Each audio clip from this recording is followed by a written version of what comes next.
Hi friends, இன்றைக்கி நம்ம பார்க்க போகிற ரெசிபி இடியாப்பம். இது ரொம்பவே சாஃப்டாகவும் அதே சமயம் லேயராகவும் செய்கிறது எப்படின்னு தான் பார்க்க போகிறோம். இதுக்கு நான் ரேஷனில் வாங்கின பச்சரிசியை கழுவி காய வச்சு மிஷினில் கொடுத்து அரைச்சிட்டு வந்து அந்த மாவில் தான் நான் செய்ய போகிறேன். இப்போ தான் நம்ம சேனலை முதல் முறையாக பார்க்குறீங்கன்னா சப்ஸ்கிரைப் பண்ணிக்கோங்க. இப்போ வாங்க வீடியோக்குள்ளே போகலாம். இந்த இடியாப்பத்துக்கு தேங்காய் பால் எடுக்கிறதுக்காக நான் ஒரு மூடி தேங்காயை இந்த மாதிரி ஸ்லைஸாக கட் பண்ணி வச்சுருக்கேன். இதே போல் ஒரு மூடி இதில் கட் பண்ணி எடுத்து குட்டி குட்டி பீசஸாக பண்ணி வச்சுருக்கேன்.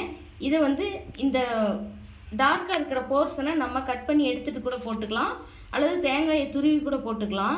நான் இந்த மாதிரி கட் பண்ணி எடுத்திருக்கேன். இந்த மாதிரி இந்த போர்ஷனை நம்ம எடுத்துகிட்டு போடும்போது தேங்காய் பால் நமக்கு நல்ல ஒரு வெள்ளை நிறம் கிடைக்கும். அதனால் அந்த மாதிரியும் போட்டுக்கலாம். நான் இந்த மாதிரி கட் பண்ணி எடுத்திருக்கேன். இப்போ இதை ஒரு மிக்ஸி ஜாருக்கு சேர்த்து கொஞ்சமாக தண்ணி ஊற்றி இதை நல்லா அரைச்சி எடுத்துக்கலாம். ஒரு 2 டைம் இதை தண்ணி ஊற்றி அரைச்சி பால் எடுத்துக்கலாம். இதை ஒரு மிக்ஸி ஜாருக்கு சேர்த்துக்கலாம். இதை கொஞ்சமாக தண்ணி ஊற்றி அரைச்சி எடுத்துக்கலாம். இதோட வாசனைக்காக 4 ஏலக்காய் சேர்த்துக்கலாம். சேர்த்துட்டு இது ஒரு 1/2 டம்ளர் மட்டும் நான் தண்ணி இதில் சேர்த்துக்கிறேன். இது நல்லா அரைச்சி எடுத்துக்கலாம். இப்போ பாருங்கள், ஒரு டைம் பால் எடுத்தாச்சு. இப்போ இன்னும் கொஞ்சம் இதுலேயே தண்ணி ஊற்றி நான் இன்னொரு டைம் அரைச்சி எடுத்துக்கிறேன். இதுக்கு நம்ம தண்ணி கம்மியாக சேர்த்துக்கிறது தான் பால் நல்லா திக்காக நமக்கு கிடைக்கும். அப்போ தான் நல்லாயிருக்கும். தண்ணி அதிகம் ஊற்றிட வேண்டாம். இப்போ இது இன்னொரு டைம் அரைச்சி எடுத்துக்கலாம். இப்போ தேங்காய் பால் எடுத்தாச்சு. இதுக்கு தண்ணி நம்ம கம்மியாக கலந்துக்கிட்டால் தான் தேங்காய் பால் நமக்கு நல்லா திக்காக இருக்கும், நல்லாயிருக்கும். இது நான் ஒரு மூடி தேங்காய்க்கு 1 டம்ளர் தண்ணி சேர்த்து இது 2 டைம் பால் எடுத்திருக்கேன். இப்போ இது மாவு பிசைஞ்சிக்கலாம். இடியாப்பத்துக்கு நான் ரேஷனில் வாங்கின பச்சரிசி தாங்க கழுவி காய வச்சுட்டு மிஷினில் கொடுத்து அரைச்சிட்டு வந்திருக்கேன். இது இதில் 1 கப்பு, இந்த கப்பில் 1 கப் மாவு. இது ஒரு 150 கிராம் அளவுக்கு இருக்கும். நீங்கள் கடையில் வாங்குகிற பாக்கெட் மாவுலேயும் செய்யலாம். இடியாப்பு மாவு வாங்கி அதுலேயும் செய்யலாம். நான் ரேஷன் அரிசியில் தான் அரைச்ச மாவை செய்கிறேன். இப்போ இது ஒரு டைம் சளிச்சு எடுத்துக்கலாம்.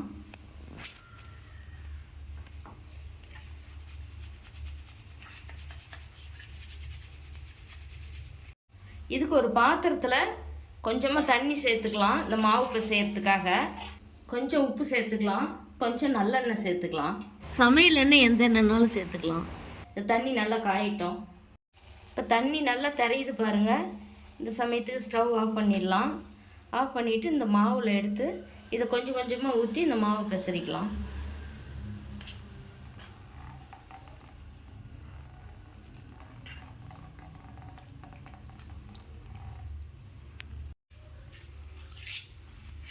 இது நம்ம தண்ணி அளவு பார்த்து ஊற்றிக்கணும். ரொம்ப தண்ணி ஊற்றிடக்கூடாது. பத்தலைன்னா அப்புறமா கொஞ்சம் ஊற்றிக்கலாம். ஒரு ஸ்பூனில் நல்லா கிளறிட்டு அப்புறமா ஆறுனொட்டி கையில் நம்ம நல்லா பிசைஞ்சு எடுத்துக்கலாம். ஸ்பூனில் கலந்து விட்டாச்சு. இப்போ கொஞ்சம் மாவு கை பொறுக்க ஆறி இருக்குது. இப்போ கையிலே பிசைஞ்சிக்கலாம்.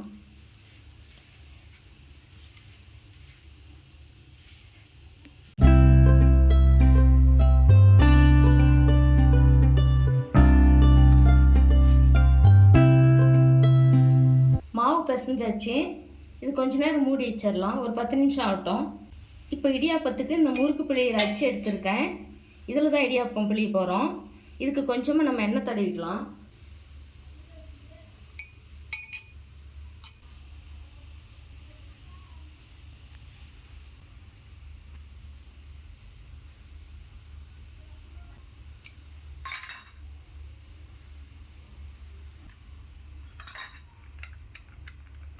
இப்போ மாவு எடுத்து பார்த்துக்கலாம்.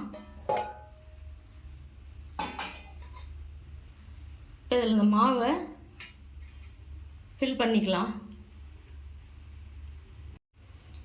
இதுக்கு சின்ன ஹோல் உள்ள அச்சு எடுத்திருக்கேன். இப்போ இதோடு சேர்த்துக்கலாம்.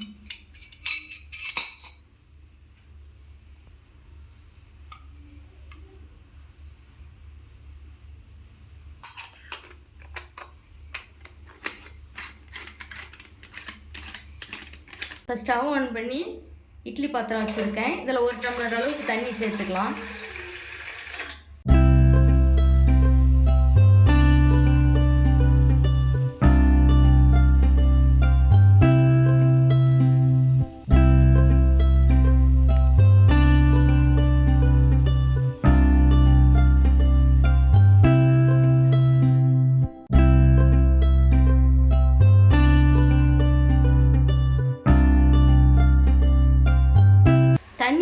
கரையுது. இந்த டைமுக்கு நம்ம இந்த இடியாப்பத்தை பிழிஞ்சு இதில் வச்சுக்கலாம்.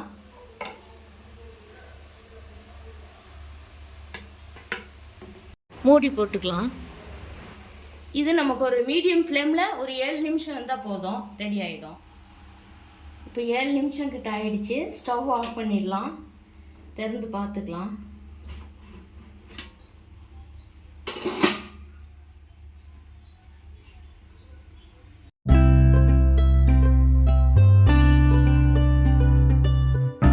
இடியாப்பம் ரொம்ப நல்லா சூப்பராக சாஃப்டாக வந்திருக்கு. அதே சமயம் பாருங்கள், லேயரை அப்படியே ஒன்றோடு ஒன்று ஒட்டாமல் இருக்குது.